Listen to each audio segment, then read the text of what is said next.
you are the source of blessing. You are the source of blessing.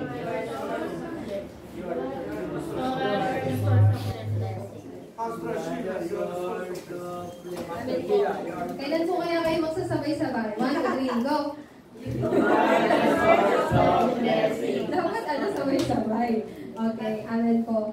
So, una po, pagpasensyahan nyo na po kasi ako po ay merong sipon. Opo, hindi na po nilalagay, thanks God. Pero, sinisipon po. Kung meron man po kayong mga karamdaman, ay sakit, gano'n po. Hindi po. May siponin po kayo. But it's all by God's grace that we are here po. Amen po. Amen. So yung mensahe po natin, this one po, it might be difficult for you, but I really pray po na at this time ng worship po natin, yung Holy Spirit po mag-work upon us. Each and every of us po. Kaya po, naway makakapag-concentrate po kayo sa message at gisingin niyo po ang inyong pong diwa na yung isip at puso, puso po natin ay makakapag-concentrate ako sa kanya. So, our title ng message po, The Restoration of the Temple of Life. So, according po sa Matthew chapter 5, verse 13 hanggang 16, we have read po that we are the salt and the light of this world po. Sino po may sabi po noon? Si Jesus. So sinabi niya po, bago po umakyat, before Jesus went up to heaven, di ba? Binigay niya po sa atin yung pangako. He gave us the covenant that He will be with us po. He will be with us kahit saan man po tayo magpunta. And He also gave us the covenant po na siya ay muling magbabalik. Kaya po sa mensahe po natin, what is the meaning of restoring this temple of life? So according to the Bible, who is this light? It's none other than Jesus Christ. So si Jesus Christ po, He came as the light of this world. Therefore, He tells us that you are the light of this world. Sinabi niya po sa kanyang mga disciple, kayo ang liwanag ng sanlibutan. Kasi si Jesus Christ po, He came as the light. Then sinabi niya sa atin, now you are the light of this world. So what is the meaning of restoring this temple of light po? Bago po tayo magsimula, I want you to hold on to this covenant po. Last week po, I was not able to explain this kasi, ano nga po ito, every week naman po, we try to explain yung 3 courtyards po sa inyo. But unfortunately, last week, hindi ko po siya na-message po sa inyo. So, from the start of our message po today, I really want you to hold on to this covenant po, this word, 3 courtyard. It may sound new to you, but as time goes by po, habang nagbibigay po ako ng message, ipapaliwanag ko po ito, why do we have to hold on to these 3 courtyards po. So, restoring the Temple of Light ay magsisimula po sa 3 courtyard. So, una po sa lahat, as we all know po, what are the forces of darkness? Sino po ba yung darkness? It is none other than Satan po. According po sa Genesis chapter 1, verse 1, ano daw po yung estado po ng mundo po natin? Full of darkness, chaos, and emptiness. So these are Satan's characteristics po. Si Satan po, he is afraid of light. Why? He is in darkness po. He is darkness. He is not just in darkness, but Satan itself is darkness. So ano pong ibig sabihin po nito? Si Satanas po, he controls everything. Though God is the one who made everything in this world po, pero now, sino po yung nagko-control ng ating mundo and even ng universe po? It is Satan po. Si Satanas.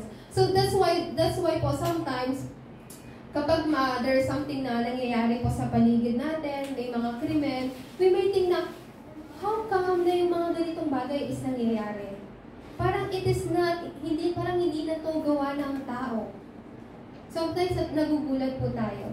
Because behind that, kasi behind the scene, merong Satan. behind the scene po, nagwo-work si Satanas sa buhay ng tao. Huwag na po tayong lumayo. Even sa field po natin, paano po natin makikita yung sa field po natin? Gusto ko po lahat po ng mga, all of our adults, mga deacon and deaconess po. You know po, ako po, I don't like reading books po. I mean, hindi ko po yun habit. Hindi ko po habit na magbasa po ng libro.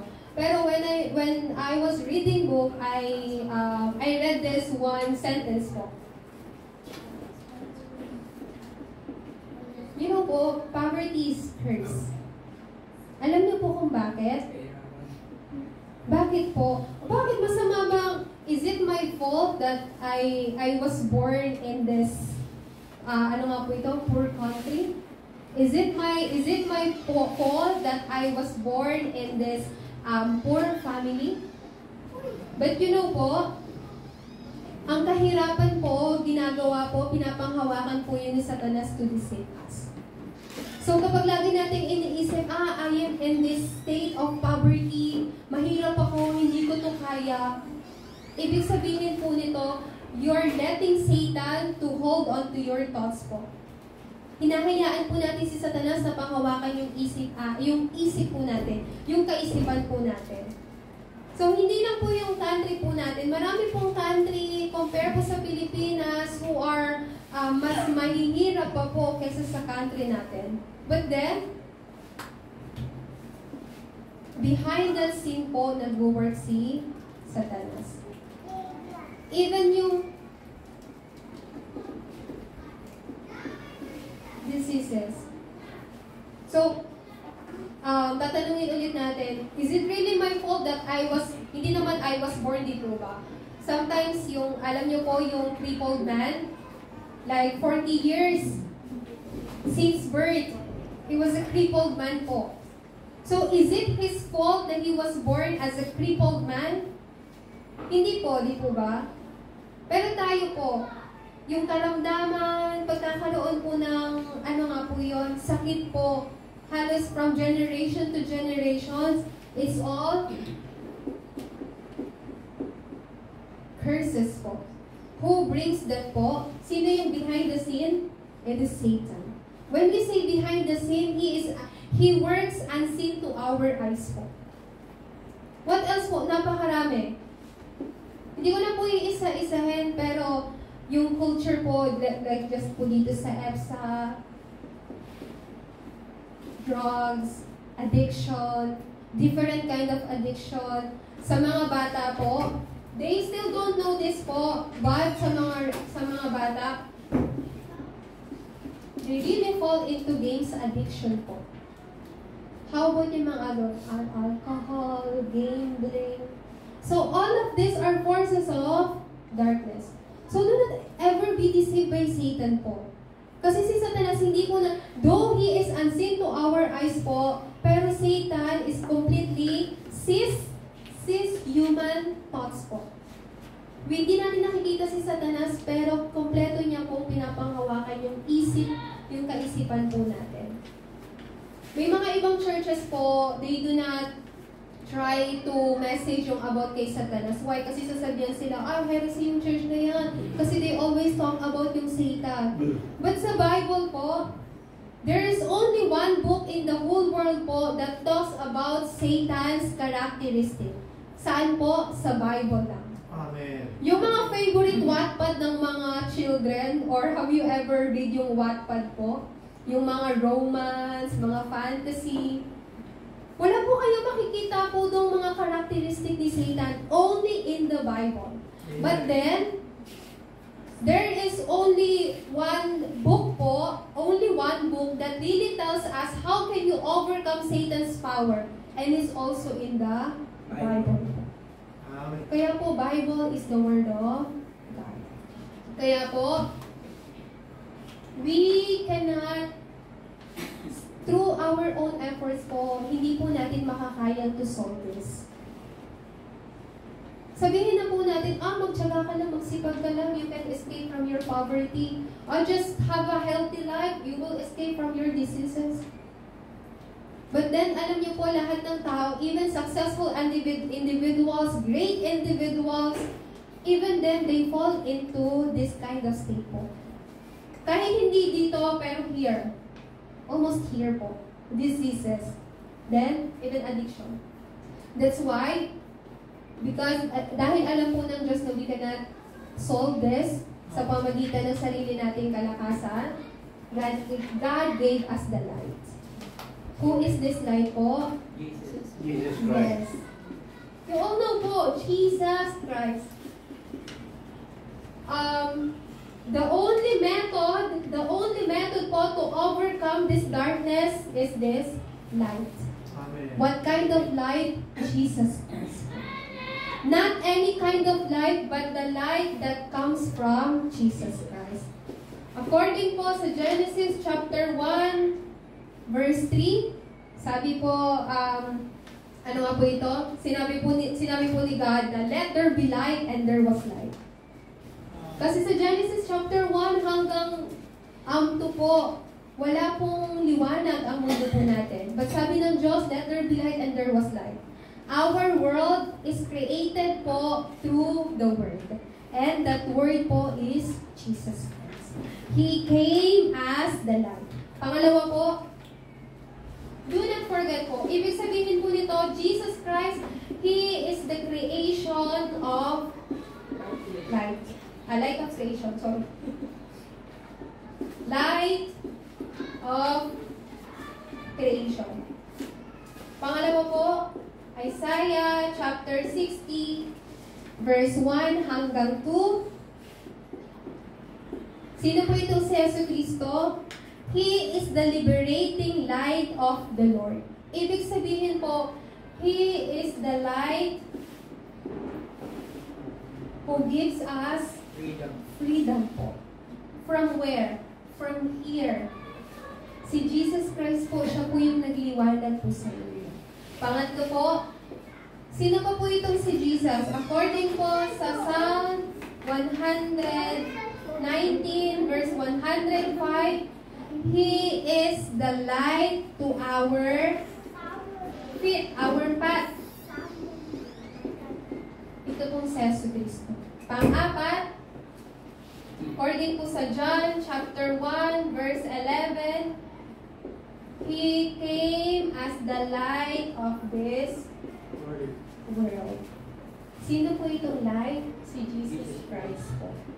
So, I will tell you once again po, to overcome this darkness, we need the light of Jesus Christ.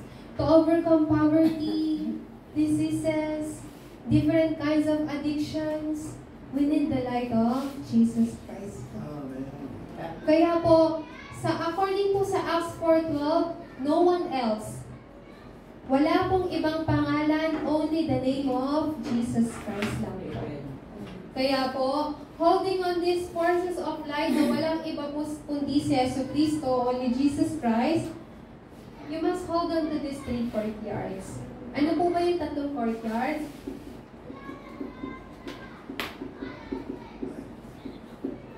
Aking baptism. My baptism. So if you are familiar with the word baptism po, mas magiging madali po ito. So una po sa lahat, as you all know po, this is the first covenant that we have to hold on to. Restoring the temple, restore the temple po with its 3 courtyards. First courtyard, Gentiles courtyard. Sino po ito? Multi-ethnic people. Just like we have here Brother Philip, who came from, UK. UK. So he came from UK po. So we have multi-ethnic here po. Meron din po tayong Korean. And of course, Filipino. So, ibig sabihin po nito, kahit sino po, anyone can come po, kahit sino po, anyone can come and be saved po. Be revived. Yun po yung Gentiles courtyard. Pangalawa po, God wants us to establish the second courtyard po, which is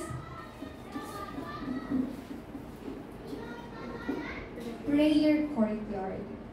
Why it should be prayer courtyard po? Kahit sino po, like anyone can come here sa church at magkaroon ng time of prayer. Kasi when we have time of prayer, tunay na healing po will arise. Not just healing po sa physical na katawan, pero whole part ng inyo pong body ay magkakaroon ng kagalingan. Hindi lang po yung spiritual, not just only spiritual and physical po, pero once na magkaroon ng healing yung ating spiritual, then every part of our body will be healed also. So prayer po, una, dapat mag-take place sa buhay po natin. Totoong prayer tayo po. Pangatlo, ano po yung pangatlo? Mga remnants. Ibig sabihin po nito, God wants them to raise as a summit. But what kind of summit? What kind of summit po? Top summit? World summit? Spiritual summit. More than anything else po, top summit, world summit, of course, it's napaka-amazing po nun. But if they will become a top summit, a world summit, without becoming a spiritual summit, it's all useless po. Bakit po? Yung mga top summit po natin, yung mga world summit po natin, they are all summits po. Pero none of them are spiritual summit. The reason why God wants us to establish a remnants courtyard po is to raise our remnants as a spiritual summit po. Amen po ba? Amen. The reason why we have Saturday English class po, to raise them not just a world summit, but as a spiritual summit po. That is the first purpose po. Kaya po, huwag niyo pong kakalimutan, do not ever forget this covenant na binigay po sa atin ng Panginoon. This is the covenant that we have to hold on to po. The courtyard of Gentile, the courtyard of prayer, the courtyard of remnants. Gentile po, multi-ethnic people. Anyone can come and worship here and they will be saved po. Anyone can come here, prayer, and receive healing. And to raise yung mga remnants as a spiritual summit po. So therefore, what do we have to do po? Then we have to open our eyes to see these three courtyards. So this is the only way po to restore the temple of life. So saan po? Within me, within the church, and within the field.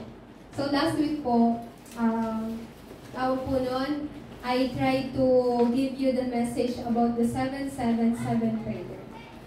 So, pinaka-importante po muna dito is yung 7 baptism. Pinaka-una pong prayer, this is the prayer po na we have to use po every day. Kasama din po yung we have this 7 baptism. Right now po, we have this 393 prayer po. If you will just pray every day like this po, words of God po ay magkakaroon ng fulfillment sa buhay mo. Words of God will arise po. If you will just pray like this po, magkakaroon po ng tunay na healing. If you will pray just like this po, as God's covenant po, magkakaroon po kayo ng kasagutan ng panalangin. So just pray like this. Don't pray for any other things po. Una po sa lahat, what is the first context ng baptism? The Triune God. Who are the Triune God po? The Father God, Son of God Jesus Christ, and the Holy Spirit po. We have to pray po, may the Triune God work upon me at this time. Just pray like that po. Huwag niyo pong kakalimutan. And may the throne's power, the throne transcends time and space, 237 nations. Ibig sabihin po nito, inside of your prayer time po, you have to believe na yung panalangin po ninyo ay nag-work po, nagtatranscends time and space. Even Satan can transcend time and space po. But how can you overcome that Satan's power po? By having this prayer. Just remember po, when you pray po, you transcend time and space. Bakit po? Kasi si God po nag-work po sa kanyang trono. Manalangin po kayo dito, you pray in this place, pero yung answer ng yung fulfillment po ng kasagutan ng panalangin po ninyo ay marireceive po ng inyong susunod na henerasyon. So that's what we call transcending time and space po. And then, this is the throne's power po. Kanino pong kapangyarihan trono? It is God's power po. Kapangyarihan ng Diyos mula sa kanyang trono. Ano ba po yung ma-receive po natin dito? We can also enjoy that I am God's image. We are created po sa loob ng imahe po ng Panginoon. Therefore, He gave us also the breath of life. What is this breath of life po? Yung Holy Spirit po. He gave us this, ano nga po ito? Pagpapala. Sa oras po na yon, all the blessing from Eden po ay mare-restore po. Ano po yung ibig sabihin ng my life? Buhay ko, my surroundings, my circumstances, my situations po will be healed also po. Hindi lang po yung spiritual, not just also mental, not just your physical, pero your circumstances, your situations po will be healed also po. Ibig sabihin po nito, ito po yung tunay na pagpapala. At kanino rin po, sa sarili ko, sa simbahan, maging sa trabaho na ginagawa ko. Yung kapangyarihan ng trono ay darating sa sarili ko, sa akin, inside my church, inside our church, and even inside of the works that I do. My job. Small job, big job, it doesn't really matter po. Pero kapag po tayo ay nag-work po, kasama po ang Diyos, then lahat po ay magkakaroon ng katuparan. And what else po? He also gave you the power to save the ages po. My ages. What are my ages po? My past, my today, and my future. Magkakaroon po ito ng kagalingan. Pag sinabi pong enterprise right now po, we may see po, tawag po nito, some of our deaconess, just like for example, sino po ito, Deaconess Luz, and yung family po ni Deacon Jose, they have this like small business po, ganyan. Kahit sa trabahong ginagawa natin, even in our like businesses po, mapa-small man po yan, God gave us also the power po para po dyan. Kaya po, huwag lang po magtrabaho. When you work po, lagi niyo pong i-enjoy yung kapangyarihan po ng Diyos. While you are working po, always think about the Word of God. While you are working po, kailangan niyo isipin, ano ba yung title ng pulpit message this Sunday? So, ang tawag po natin doon is 24 hours. You always think about this, salita ng Diyos, yung ano nga po ito, yung kapangyarihan po ng Panginoon. And then, marami pa po yan. Pero, ang pinakahigit po sa lahat,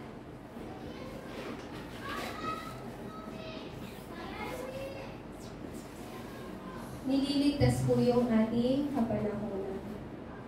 So, siguro po, simula po from, starting from next week po, I will put seven baptism prayer po sa pamphlet po natin. So, you may use it po and manalangin po kayo every day. So, using it 7 baptism prayer po, kasama ng 393 prayer, titingnan, we can see po, makikita po natin kung paano po mag-work po ang Panginoon. And also, pang-apat po, He also gave us the 5 powers. Spiritual, intellectual, physical, financial, and manpower po. God promised us this po. Ito po yung ipinangako po sa atin ng Panginoon.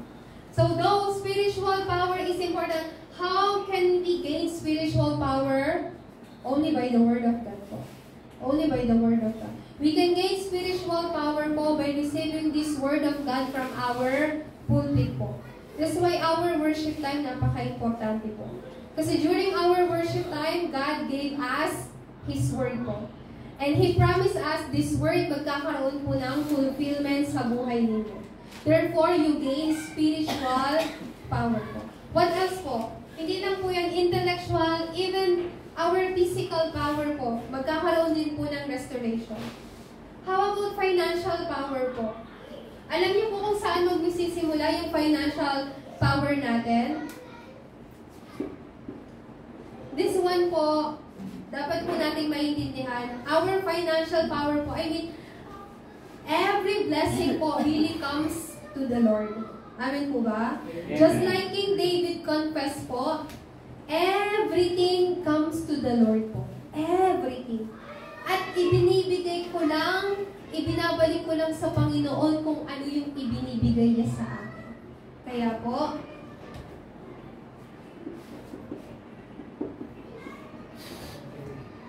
yung offering po natin, this is where our financial blessings comes po.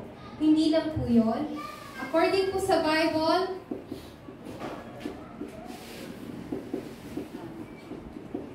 it is the tunnel of our blessing po. Sabi po sa Malakay, chapter 3, verse 10 po. It talks about our offering po. So, do we want to continue our lives po na nasa loob lang ng poverty hanggang sa ating susunod na generation? No, we do not want that po, right? Kaya po yung pagkakaroon ng poor mind, we have to remove that po. No, I am not. Though yung situation ko is mahirap, pero yung isip ko dapat hindi gano'n. My circumstances, it's a bit difficult, but my mind shouldn't be like that. Amen po ba? Amen. So, this is what our missionary told us before then. We were slaves ng Spain po for almost 333 years. Yes po. So, tapos, we are already independent po. Nakalayo na po tayo. But then, ang sabi niya po sa amin, but our mind, our habit, our nature, parang slave pa rin.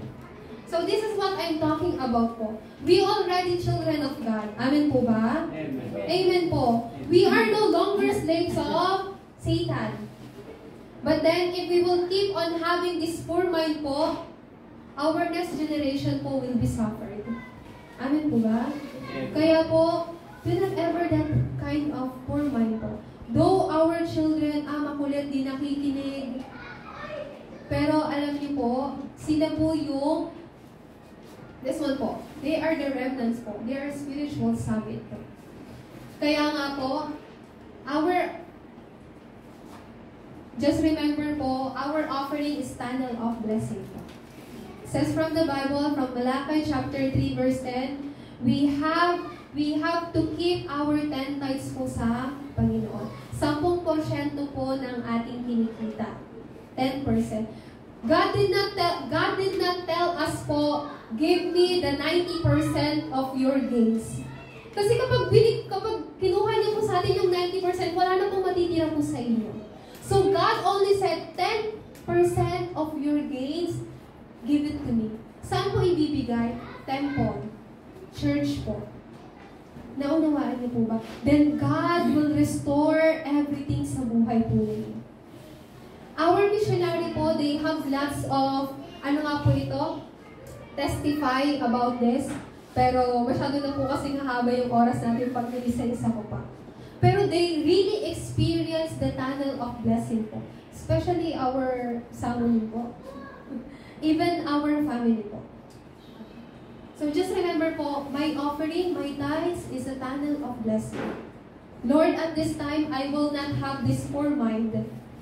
My situation, my circumstances, it's not, even though po, meron akong paghihirap, may difficulties po ako, pero by your grace po, I will remove this, having this kind, alam mo, poor mind po. Amen po ba? Amen. Kaya po, from that moment on po, we will gain the power to overcome this universe. Power of Satan.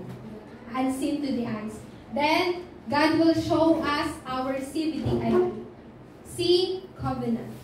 Who is our covenant? Jesus is the Christ. And having that covenant, we will open our eyes po sa loob ng God's vision. Inside of vision ng Panginoon. Then, remnants, listen carefully. Then you can have dream. Importante. Vision and dream, important, but it's not important compare having covenant. What is vision, what is dream without covenant? It's useless. First of all, covenant. Then God will show you your vision and dream.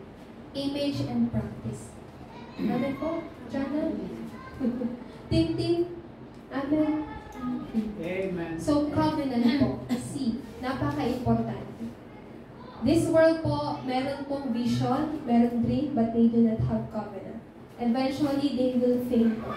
But our remnants, they have covenant po. So, absolutely, they can discover their visions and dreams po. So, mga parents, don't worry about your children.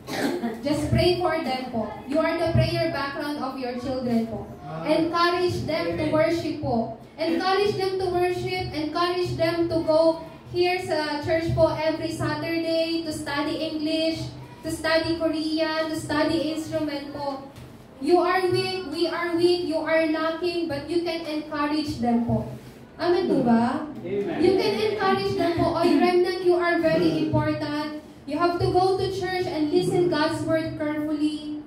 Have the right attitude ng pag-worship. Kasi if you keep on telling sa remnants, oh, you're so beautiful, anong gagawin natin? What can we do? This is our life. If you keep on imprinting that to children, yung isip po ng mga bata, their thoughts will be like that also. If you will keep on imprinting that, we don't have money, we are poor, I cannot send you to school. If you keep on imprinting that to children po, they will grow like that. Naunawaan po ba natin? Kaya po napaka-importante po ng 3 courtyards. This. 3 courtyards po. CBDIT, pinaka-importante po is covenant. Juliana, Jana, Tim, do not just study. Do not just study. Everyone can study. And compared to you, may mas magagaling pang mag-aral. Naunawaan niyo ba? But, if you will compare yourself to them, you have this covenant. So you can turn upside down your university, your school, Jana. You can evangelize your school. So why God called you here sa EBSA Church? Because God wants you to evangelize your school. Just bring one of your classmates dito and together mag-worship kayo. Naunawaan niyo po ba? Kaya po, right now po sa NHA, we have this PL Moon po, College University. Right now po, because of alumni po kasi doon graduate po si Pastor Mark sa school po na yon. And now, napakarami pong mga student. This January 27 and 28 po, magkakaroon po kami ng college camp sa PL Moon. And almost 500 students po, 500 students ay nangako po, na-attend po, at makakarinig po ng gospel. So, Jana, having that kind of mind, even Tim, manalangin na ngayon.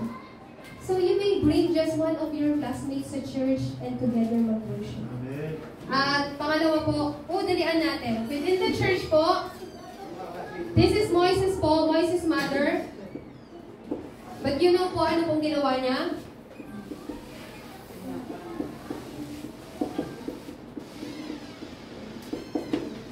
He relayed the covenant. Kanino po? Kay Moses. Pangalawa po, 2 Kings chapter 6 verse 8 to 24 po.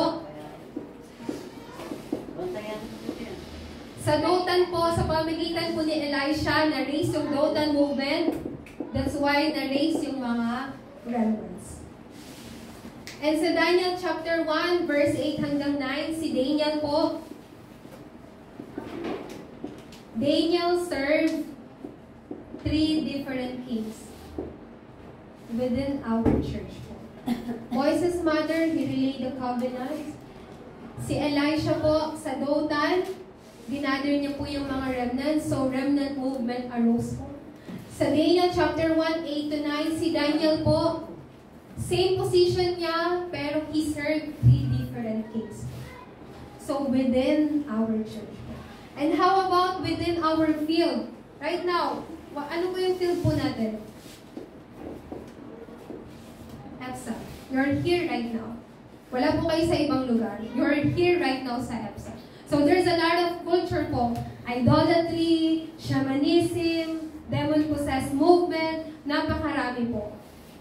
Pero, kung makikita po natin, doon sa mga culture po na yon,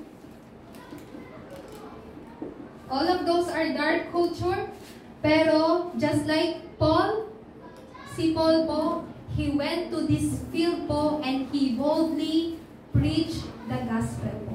So, do you know what arose po? Nagkaroon po ng gospel movement, healing movement also.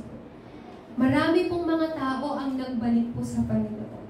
Marami pong mga shamanism, they all throw lahat ng mga materials nila and they went back to the Lord.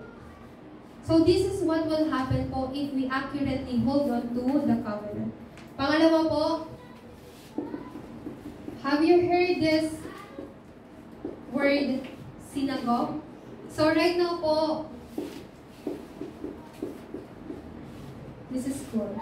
Si Paul po, whenever he go to the field po, he never forgets to enter sa school. Why? Kasi merong remnant sa school. So, yun po yung dahilan. That was the reason po bakit po nabuksan yung PL College University sa Manila. Because Pastor Mark went there, so na-open po yun. Pastor Mark, he has this light. He has this light po. He just went to PL Moon. He shined his light, and PL Moon door were open po. So just like that po. We have this light po at kailangan po natin buksan. So for our conclusion po, just remember po, you are not from the crowd. You are a minor people po. Hindi po tayo marami ngayon right now. You are not from the crowd po. You are minor people.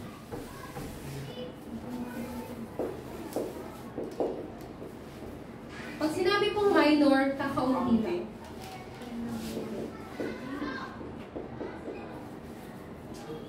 Each of you are important po. Each of you are very important. Bakit po? Kasi according po sa Matthew chapter 5 verse 16, you are the light of the world. Sabi po ni Jesus Christ. And sabi rin po dito, sabi po English. Nakasaad po dito sa verse 16, in the same way, let your light shine before others, that they may see your good deeds and glorify your Father in heaven. When they see this light po, sino pong i-glorify nila? Ang Diyos. They will come and see you, oh wow! Bakit kaya siya ganito na? Oh, why she's happy? Oh, she has a lot of problems. Why she looks so happy? I also want to worship. So, ibig sabihin po nun, when you shine this light po ni Kristo sa ibang tao, people will come and then they will glorify our Father God. Amen po ba? Amen. That is us being a witness po who stand before God. Palakpakan po natin ang Panginoon. So do not ever forget po, Lord, starting from today, may I hold on to the covenant of 3 courtyards. Lord, I may be lacking, I may be weak, but please help me to be used as an important worker, important individual who raise remnants as a spiritual summit. Amen po ba? Amen. You are not weak, you are not lacking po. And last thing po, just yesterday, Brother Philip went here po. And cause last week po ng Sunday, nag-forum po siya. Gusto niya daw po mag-devotion. Kasi he was English teacher and mathematics teacher po. So yesterday, pumunta po siya dito sa church and he taught children po ng English, like intonation. About intonation. So he gave his time, though his physical body is kind of weak, But He gave His time, He gave His devotion po for the sake of our remnants. So I will tell you once again po, you are not weak, you are not lacking. Do not have that kind of poor mind po. Our offering is tunnel of blessing po. Amen po ba? Amen. So it will be restored po inside of our worship. Let us pray po.